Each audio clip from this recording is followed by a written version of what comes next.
So as Brian indicated, I'm going to be talking about this book here, which is a book which, given its history, I actually started to write quite a few years ago, but I had trouble with my initial publisher. And then about 2 years ago, I found a new publisher who encouraged me to revive it. And I rejigged it and rewrote it to take account of the growth of scholarship in the interim. And it came out in April of last year. And what I want to do in this talk is to basically set out the main argument of the book, which is, if you like, summed up in its subtitle, and the difference of the modern world from previous human history and how this happened in the way it did, the time and place that it did, but also to perhaps draw out some implications of the analysis I give in this book for where we are today and what kind of possibilities we might have in the future, including risks that we might face in the future.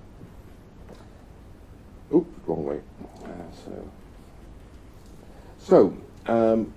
The sort of starting point of my argument is that the modern world is fundamentally different from the world of our ancestors. Defining modern, as we'll see, as being roughly post-1750, the modern world is a profoundly different place in terms of the experience of ordinary human beings compared to the world of all of our ancestors from the advent of agriculture. One way of thinking about this is that more has changed, particularly for ordinary people, between 1800 and now than had changed in the previous 2,000 years. And the really big change is the one at the top there. We are now, globally, 30 times richer than we were in 1800. An increase in wealth by a factor of 30. That is simply staggering.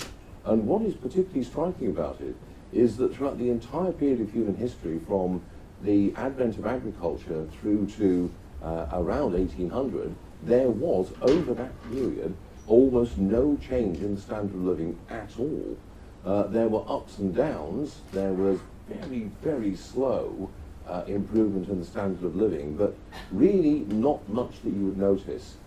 So if you look at the living conditions and experience of a Roman peasant in the 1st century AD, and you compare that with the living conditions, income, living standards of a Italian peasant in Lombardy in 1900, or even more now, there's simply there's no comparison to the difference between 1900 and now. But if you compare the chap in 1800 with the chap in the year 1st century, they're pretty much the same. So for 2,000 years, the people living in Italy, their standards of living remained pretty much constant, and then in a matter of about 200 years, they've been utterly transformed. They've grown explosively in terms of the amount of wealth and the amount of opportunities that creates. Another way of thinking about this is that the World Bank estimates that in AD 1800, between 80 and 90% of the world's total population at that time was living on the then adjusted equivalent of $1.50 a day. Whereas now, according to its most recent report, less than 10% of the world's population is living in that kind of income condition. So we've gone from a situation where the default condition for the overwhelming majority of human beings is absolute poverty to one where that is now a marginal experience for a small part of the world's population. Still a lot of poor people, of course, but what is different is the direction of travel and the degree to which poverty of that kind is simply found everywhere and widespread. A number of other differences between the modern world and the pre-modern world. As it mentions here, we now live in a world where more than 50% of the planet's population, according to the United Nations, live in cities. This again is novel. Even the most prosperous and successful societies of the pre-modern world never had more than about 15% of their population living in urban settlements. That would be true for the Roman Empire, would have been true for ancient Mesopotamia, would have been true for even the most successful periods of China's history. There was a simple reason for that, which was that in pre-modern societies you had to have 80% of your population engaged in agriculture at least twice a year. They weren't engaged in agriculture all the year round, because the nature of farming is that you only need a lot of that labour for the 2 seasons of planting and harvesting. but you had to be able to draw upon the labour of 80% of the population at those 2 times of the year. If you did not, you would starve, basically. And so no society could actually sustain more than about 10 to 15% urbanisation. The experience of urban living is fundamentally and radically different from that of rural living. If you're living in a large city, you have far greater, thicker, richer interconnections and networks with other human beings. Your abilities to make trade and exchange with other human beings are far, far greater, because the transactions costs of making those trades are less, because you're in closer proximity to a wider variety and range of people, as compared to, say, living in the countryside. So there's a fundamental difference. There's also major cultural differences. I strongly would argue that the psychological or mental experience of the modern world is different in kind to that of the greater part of the traditional world.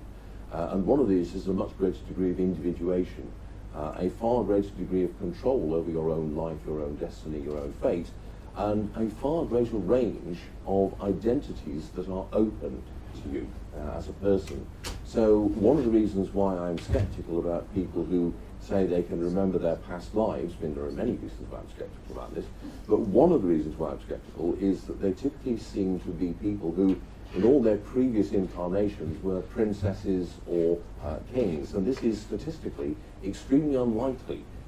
If all of their previous lives were as peasant farmers, I might take them a bit more seriously. The point is that for most people in most periods of history, that was the only option open to you. There was no real choice as to what you did. In the modern world, we live in a fundamentally more variegated world in which you can do far more. And this produces a quite different kind of mentality. I've got up secularization there, I need to put that in quotes really, because the concept of secularization is a rather local one, I would think, actually. What I mean by that is the way that religion is experienced, the form the religious impulse has taken in the modern world is increasingly different from what it was in the past. And one way to think about this is that in the past, most people do not actually believe in a religion. They just do it. It's just part of their routine, if you will, that you go to the temple at certain important points in your life event, life cycle, or that you do certain things every day, religious rituals and the like. It's not a matter of conscious or elaborated intellectual belief for the overwhelming majority of people. But in the modern world, and you can trace this back to about the 17th century, I would say, you find that religion increasingly is a matter of conscious, worked out, intellectualized belief. This gives it both a more intense quality but also a more brittle quality. And one result of that is widespread atheism, which is actually very, very unusual amongst the educated classes in particular before the modern world. It's actually very difficult to be an atheist in the pre-modern world if you are educated. Actually, paradoxically, much easier if you're uneducated. The reason being that otherwise the world simply does not make sense without these structured and organised religious beliefs of the time. But the really key factor, which I want to emphasise because it's the thing that drives the rest, is sustained innovation. The modern world is marked by very rapid and sustained and accelerating innovation. I know there are some people who think that actually the process of innovation has slowed down, but I actually disagree with that. That's something I might speak to in the Q&A. And this is enormously important because it's the innovation that is the cause of the increased wealth, the wealth explosion. Economists have been arguing for quite a long time about where wealth comes from, where economic growth comes from, why the modern world sees sustained growth. And the answer, which I think the economists have pretty much settled on as a consensus, is that it's due to innovation. So as it says here, to elaborate that point I just made, the key to the modern world is what a lot of people call modern economic growth. Now that implies there's such a thing as non-modern economic growth. So I'll explain what I mean by that. The key to one thing to understand is there are two kinds, that it says here, of economic growth. The most common kind of economic growth historically, the one you find in most places, is extensive growth. Extensive growth is when you get more output, more stuff, from more input. So if you increase the amount of land that is under the plough, or you increase the number of hours that people worked, which happened on a very large scale in the 17th and 18th centuries, by the way, worldwide, then you're going to get more output. But what you will not get is an increase in factor productivity. You're going to get the same amount of output per hour worked, or unit of land farmed, or unit of capital used. There's not going to be an increase in actual factor productivity. Now, what that means is that with extensive growth, there's no long-term rise in living standards. You may get windfall gains, where your living standards are like this, and then suddenly there's a windfall gain because maybe you discover a new crop, or you discover new land that's uninhabited or thinly populated and you're able to expand into it, or you suddenly start to work much longer hours, and at that point your output per head jumps up. But then it continues on a flat line. There's no continuing process of growth because there's no rise in factor productivity. Now, by contrast, intensive growth is what you get in the modern world. And intensive growth means that you get more output from less input. You actually input less labor time, less raw materials, but you get more out in terms of either the value of the product or the raw quality and quantity of the product. And so this is one of the reasons why, in the modern world, the long-term trend is for natural resources to become less scarce rather than more scarce. If you look at commodity prices, the prices of minerals, metals, things of that sort, they go up and down violently in the short to medium term. They're incredibly volatile. That's why you can make a lot of money or lose a lot of money on commodity trading. But if you look at the really long-term trend and you iron out these violent fluctuations, it's steadily downwards, like that. The price of virtually every raw material you can think of is less now than it was in 1800. And that's a straightforward economic signal. It means that the resource in question is relatively more abundant and relatively less scarce than it was then. And the reason for that, despite the fact that we have actually, if you like, used up so much of those raw materials over those 200 years, is that they're now being used much more intensively. So that functions and purposes, for example, which maybe took a ton of copper in 1850, now either take only a couple of kilos of copper or don't even use copper at all. So we no longer use copper for telephone wires, for example. We use fibre optic cables made from the much more common element of silica instead.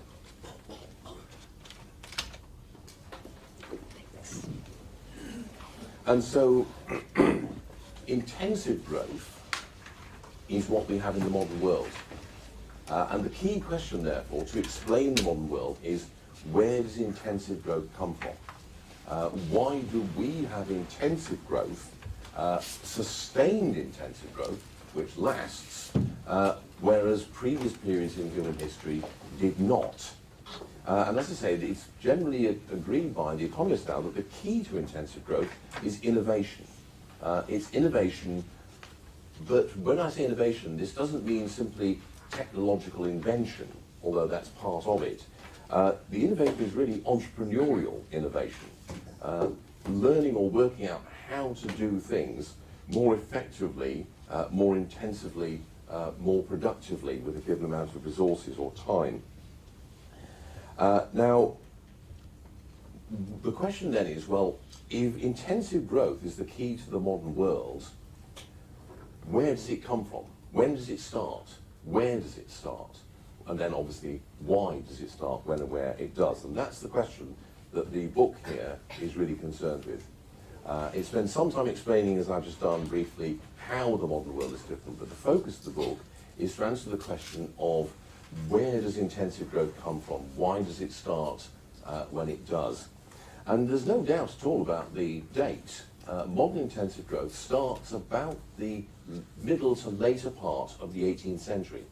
That's why I say that these days, in terms of periodization, the modern world is pretty much definitely dated by most historians to 1750, roughly, the middle of the 18th century.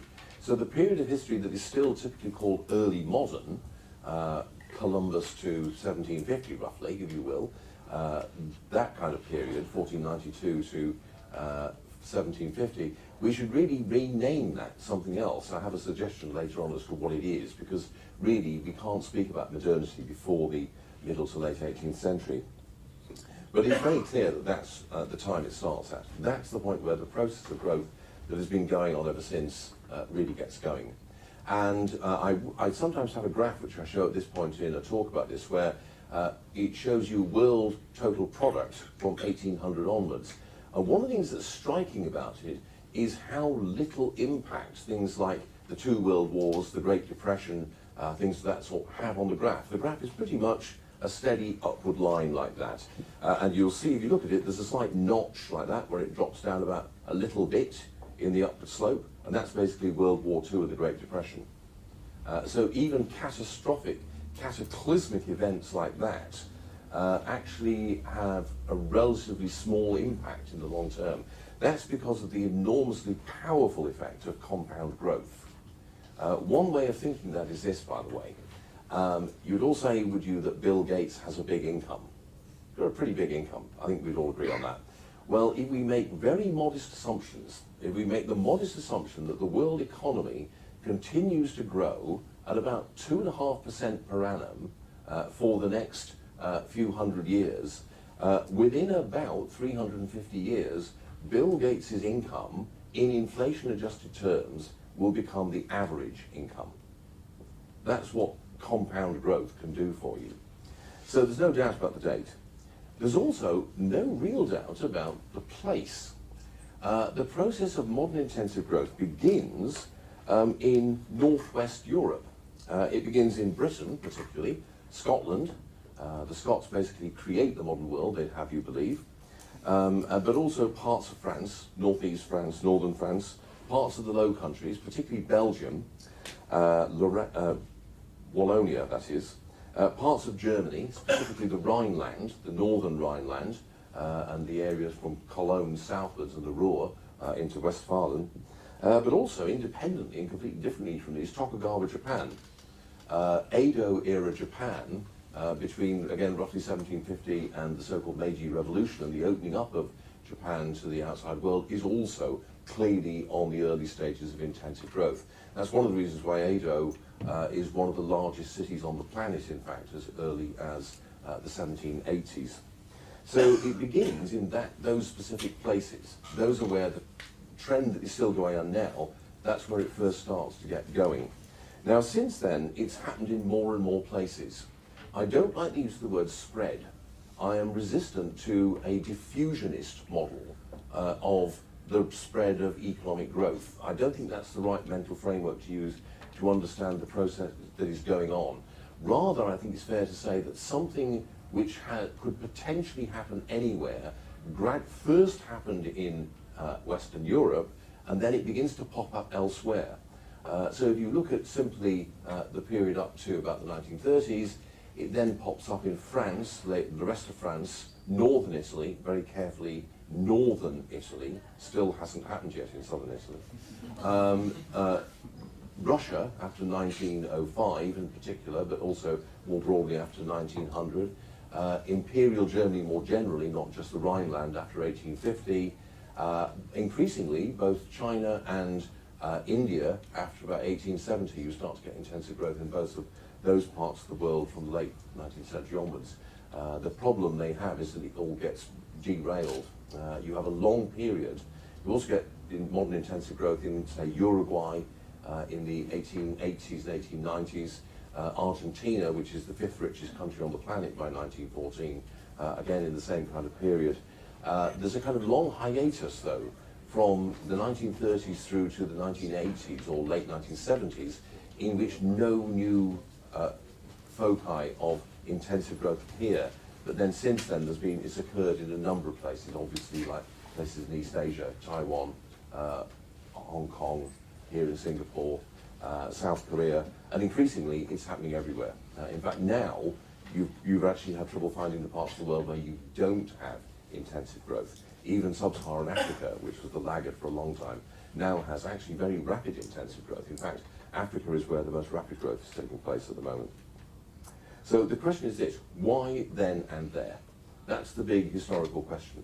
why does this process that has transformed the world, sustained intensive growth, why does it start at that time, and why does it start in Northwest Europe? Now, the answer to the time as to then, the very common answer is, well, the time was ripe. It was just right for it to happen then. There's some kind of argument that some kind of cumulative process had taken place, which meant that that was the point at which it happened. The problem with that explanation is that there's a circularity to the argument. It's a tautology, basically, because you say, well, it happened in the 18th century because the time was right. How do we know that the time was right? Well, because it happened. And suppose it hadn't happened, well, that would show that it wasn't ripe. And I think you can see there's a problem with that, logical problem with that kind of explanation. It's a tautology, it's a statement, an argument, which is true because the thing you're trying to argue for is included in your initial premise. So it's not a meaningful argument. The answer is much more complicated, I think, that something definitely changed around that time. You can try and make the case that there was an accumulation of certain factors, maybe capital, maybe global population, maybe global interconnectivity and things of that sort, but you have to actually quantify that and also somehow show a direct relationship between quantity and takeoff. The other thing is there's a wide range of answers for the there part, which I'll come on to in a moment. So some people say the reason why it happens in Europe is because of colonialism. Because the European powers are exploiting the rest of the world. They have the slave trade. They also have exploitation, in particular, of the New World, the resources of the Americas. And the argument is that what this does is to give the economy of Northwest Europe an enormous boost. And it's this that explains the sudden takeoff into intensive growth. This takes the form of all kinds of specific arguments about how these activities, colonialism, the slave trade and the like, were the source of the capital which drove early industrialization in the UK. Simply not true, I'm afraid, but other things. A very popular answer with the economists is to argue that Europe has institutions that make innovation and therefore intensive growth possible. The economists, people like Douglas North and others, have argued that you cannot have the innovation that's the key to intensive growth unless you have the correct institutions, particularly property rights and defence of those property rights through a cheap and honest and transparent legal system, but also other things such as a particular kind of corporate organisation, double entry bookkeeping, a kind of capital market in which investment in enterprises is bought and sold and traded on an open capital market. And the argument is that what the Europeans do is to invent or create these institutions. And it's these institutions that then mean that the takeoff takes place there rather than somewhere else. Another argument, which used to be very popular, less so now, but you still find it, is family structure. And the argument here is that Europeans have a unique family structure, which means that they are able over the centuries to gradually accumulate more capital than people in other parts of the world. The argument here is that what Europeans have is a distinctively late age of marriage. The age of marriage in most European societies in the pre-modern period is about 25 for women, 27 to 28 for men, which is much higher than in many other parts of the world, where typically the age of marriage is late teens or very early 20s. Now that has a significant impact on the birth rate, because if a woman gets married in her mid to late 20s, it means that a large part of her most fertile years are already gone, given that there's a strong social prohibition against sexual intercourse before marriage in these societies. And what that means is she's going to simply have fewer children than her counterparts in other parts of the world. Plus, the whole system, this European family system, has a kind of adjustment mechanism built into it. So whenever times are hard, whenever there's famine or the weather is not very good, people tend to put off marrying. They delay the age of marriage. And so the result is that therefore the birth rate will decline and demographic pressures upon scarce food resources will be alleviated. Conversely, when the economy picks up, the weather improves and you start to get better harvests, people will start to get married at an earlier age and the labour force will start to increase. So that's the argument. Again, there's no evidence for this. This simply doesn't work because the mechanism is meant to be that the family system in Western Europe led to a lower rate of population growth than you find in other parts of the world. And what this is supposed to have done is alleviated Malthusian pressures and reduced the pressure of population upon, above all, capital resources and allowed greater capital accumulation. The problem is that in many parts of the world, people just had other ways of controlling the birth rate. They didn't use the marriage age to control the birth rate, they used other means. But in any case, in China, in Southeast Asia, in India, you don't find that there is any evidence of a sustained growth of population which is more rapid than what you find in Europe. So that explanation simply doesn't work. The one about institutions also doesn't work for a very simple reason, which is, well, there are two problems with it actually. The first is that if you read the stories, most of them say that Europeans developed these institutions in the Middle Ages, in the 12th, 13th, 14th centuries. Things like double entry bookkeeping, for example, is invented by Italians in the 12th and 13th centuries. The problem then is, well, if they were invented then, why did they take such a long time to have an effect? If institutions are the key thing, why do those institutions take 500 years to actually provide a payoff? And nobody who puts forward that argument has an adequate explanation as to why there's such a time lag. But the really big problem, the killer problem, is that these institutions are not peculiar and unique to Europe. They're found all over the world. The Chinese, for example, have the same institutions that people like Douglas North think are responsible for Europe's growth as early as the 9th or the 10th century.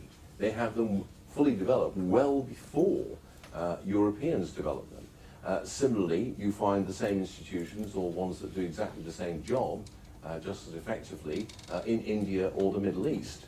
So there's no evidence that there's a kind of clear institutional advantage that one part of the world has over another. So those kind of explanations, I think, are not satisfactory. And in particular, what I would do is reject the argument of European exceptionalism or Eurocentrism, the idea that there is something peculiar or distinctive about European civilization for a long time, which explains why the wealth explosion starts there, rather than in, say, the Yangtze Delta, or, for that matter, Bengal, or one of the many other important trade and mercantile centres of the other parts of the old world. So I've already gone through that.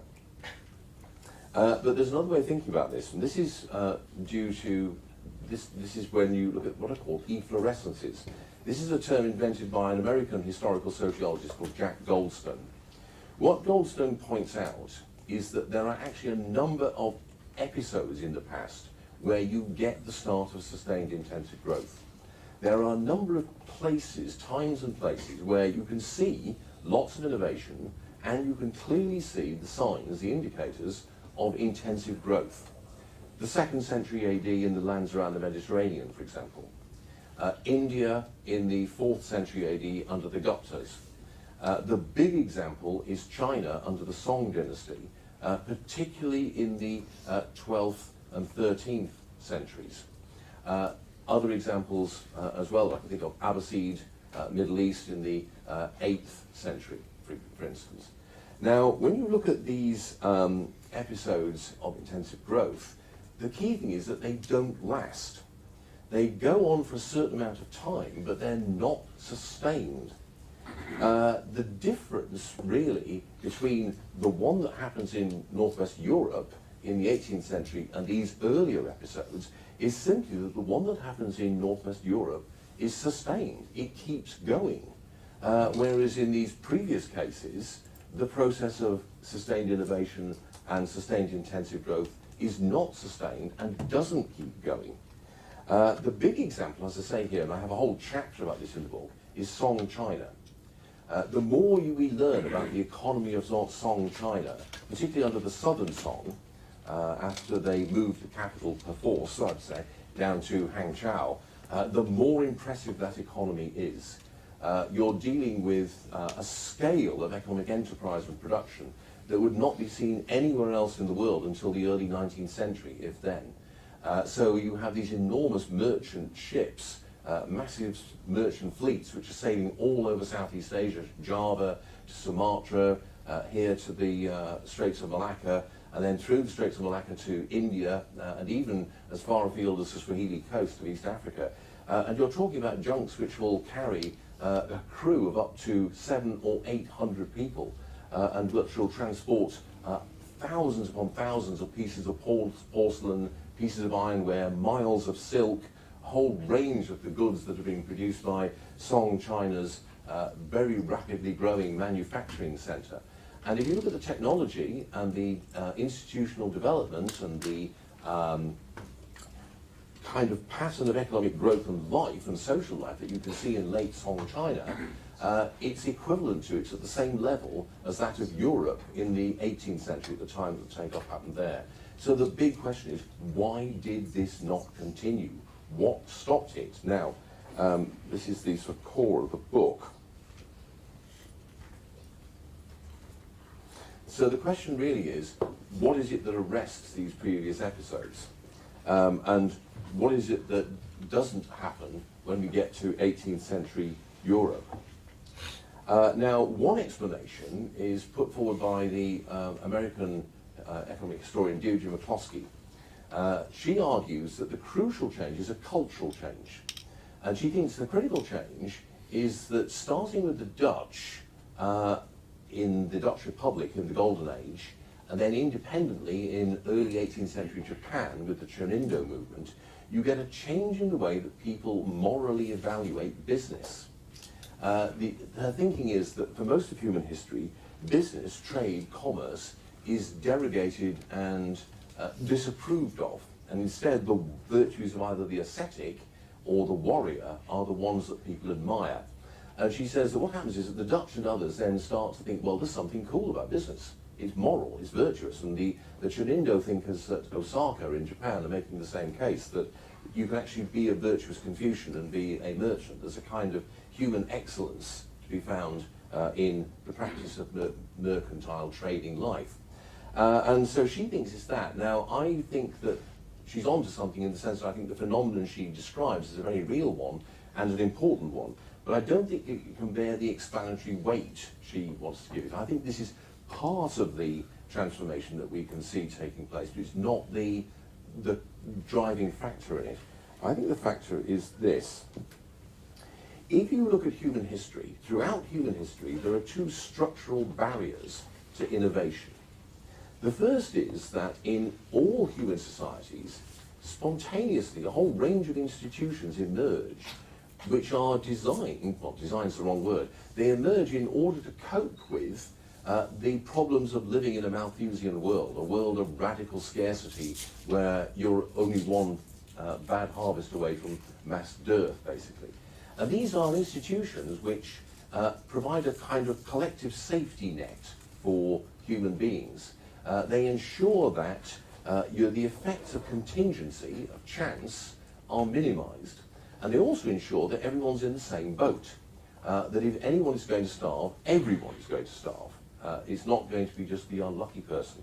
In other words, we're talking about the institution of what James Scott calls the moral economy in his famous book on the life of the peasants in Southeast Asia. Now, these are institutions, things like rotational or structured access to land so that nobody gets to keep the best land in perpetuity, or shared access to tools and seed and other key resources of that kind. Restrictions and restraints upon trade and upon the prices that can be levied for goods in trade. The idea or institution of the just price, as medieval Europeans call it, but which you also find in Islamic civilization, traditional Chinese civilization. A whole range of regulations of trade and employment through institutions like guilds and trade associations. Now, what these do is to give a quality of safety to life, but they also inhibit innovation, partly by design, because innovation in a world of finite resources is highly risky. Most innovations do not work. And so to the extent you use up resources to try and do a bit of innovation, you may have actually, made yourself starve, or more likely your neighbor starve even. And so you can see why there's a kind of whole network of social institutions that have the effect, as part of their core purpose, of limiting innovation and restricting it in order to preserve the kind of safety first policy of keeping things as evenly spread out and stable as possible. Now, the other factor, though, is the activities of ruling classes. Ruling classes, and I'll say very quickly in a moment what they are, constantly act to uphold or sustain the kind of institutions of the moral economy. So kings and rulers all over the world are constantly regulating markets and trade and exchange to prevent the full play of market forces finding expression in prices. There are constantly laws, for example, against buying up goods outside a market to sell it at the market at a higher price, forestalling as it's called. There are constantly rules against buying up grain in an area of glut to sell at a high profit in an area of shortage. And these are enforced by the rulers. But rulers often act quite deliberately and consciously to inhibit or check or even reverse innovation. Now you can see why. If you're a ruler, you're at the top of the tree. Why should you want change? You know, you're doing pretty nicely where you are. Change is likely to make things worse for you, not better. Not only that, if you have economic innovation and a dynamic economy and economic growth, what that means is that ordinary people become richer. And that gives them more options and more independence, which means it's more difficult for you to control them. And that's not good if you're part of the ruling circles. Now, when I say ruling classes, what do I mean by this? Well, some of you will have been at David Hart's talk on Monday. And it's the same theory he was alluding to. The basic assumption is that there are essentially two ways of earning an income, if you will. You can do it by work, labour, trade, exchange, productive activity, which includes, by the way, organisational activity. Or you can do it by force. You can do it by basically holding a knife to somebody's throat and asking them to make a contribution, shall we say. So you have, in other words, in every human society, what you might call the productive classes, the peasantry, the artisans, the merchants, the people who actually create wealth. And on the other hand, you have the ruling classes, the people who have monopoly, not of the means of production, but of the means of predation. These are the people who have a comparative advantage in organised violence, basically. They use that to extract rents from the rest of society. But if they are smart, which of course many of them are, you do not take everything away from the people you're preying on, because you want them to stay alive so that they can keep on paying you. But the other thing is you protect them against other predators, because they're your sheep. You don't want some other wolf getting into your sheep. Plus, you want to make them, to a certain degree, more productive. So you provide them with public goods. You provide them with things like a legal system, a way of settling disputes. And there is a thing called the conquest theory of the origin of the state, which explains the origin of government in this way. The idea is that you have, basically, if any of you have watched either The Seven Samurai or the spin-off, rip-off The Magnificent Seven, the story told there is basically the story of how political orders appear. You have productive societies of agriculturalists who are being preyed on by bandits, and eventually what they do is they ask some of the bandits to protect them against the other bandits. And the kind of basic deal is that they give the bandits a regular stable income, and in return the bandits protect them against other bandits. They become what Manker Olson calls the stationary bandit. And they settle down and they build a castle and they become a warrior aristocracy. And they also then hire some smart and quick talking person to come up with all kinds of nonsense about why you should do what the chap on the horse tells you to do, because God has put him there, so you get priests as well. So you end up with the traditional ruling elites. Now, ruling elites of this kind, warrior aristocrats and clergy being the two definitive categories, but also privileged merchants, people who've been given grants of monopoly by the rulers. They have a very ambivalent relationship to innovation. On the one hand, it means more wealth for them to tax, to spend on their favourite pastime, which is wars, plus big palaces and lavish living. But on the other hand, it undermines their position. It gives more independence to the people. So very often they will quite deliberately intervene. Now, Song China is the great classic example of that. the Song government allowed the Chinese population far more latitude, far more freedom to do whatever it wanted than previous Chinese dynasties like the Tang and the Han had done. But then, of course, in 1368, they're overthrown. Bayan of the Hundred Eyes, Kublai Khan's great general, captures Hangzhou and conquers Song China in a brilliant military campaign. The last Song emperor, this is in 1266. The last Song emperor is drowned off the south coast of China in 1269. And the Mongols ruled China for about 100 years or so. And it's a terrible time in Chinese history. The Mongols are incompetent after Kublai Khan has died. And also China suffers from two major episodes of the Black Death. It actually first breaks out in Hubei province and then Shanxi province and wipes out something like 90% of the population of those two provinces in the 1320s. Absolutely catastrophic epidemic. And then in 1368, the Chinese drive out the Mongols in the shape of the Red Turban movement, led by a guy called Zhu Chang, who becomes the Hongwu Emperor. And he founds the Ming dynasty. And the Hongwu Emperor and the Ming elite blame China's disaster of being conquered by the barbarians, by the Mongols, on the kind of open commercial and innovative policy of the Song. And what they do is they quite consciously and deliberately decommercialize Chinese society and roll back innovation in a whole number of areas. Some of the forms of states are quite bizarre, by the way. They actually have a serious go at trying to revive Tang-era court dress as the official court dress of the Ming court, which would be a bit like people today trying to revive 14th century court dress. It's the same. That's the same chronological difference between Tang China and Ming China. But what they do is, for example, they enormously reduce the size of the circulating medium by enormously reducing the amount of cash that is minted, the copper coins, so that most of the circulating medium now consists of very high denomination tile, silver ingots. So what this does is to demonetize a huge part of the rural economy. They also outlaw a whole number of technologies. The most famous thing happens in 1476 when they outlaw the building of ships that can sail out of sight of land. And this is after they'd actually sent a whole series of enormous expeditions under the eunuch admiral Cheng Ho all over the Indian Ocean. But they decide they can't afford to both keep this huge fleet in place and rebuild the Great Wall. And so they basically scrap it. Yeah, I'm going to wind up now. They scrap it, and the result is that the whole technology is done.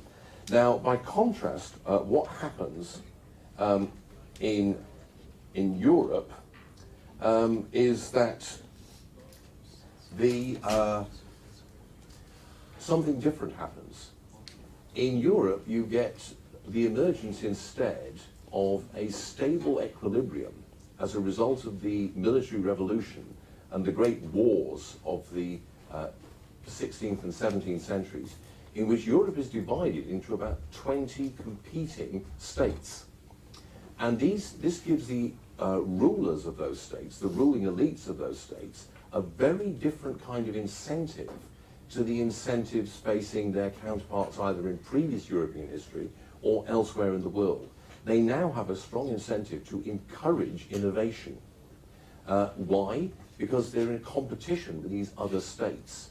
And if they don't allow and encourage innovation, they will lose out in that competition, and they may suffer the ultimate fate, as Poland did, of disappearing and just being cut up by their neighbours.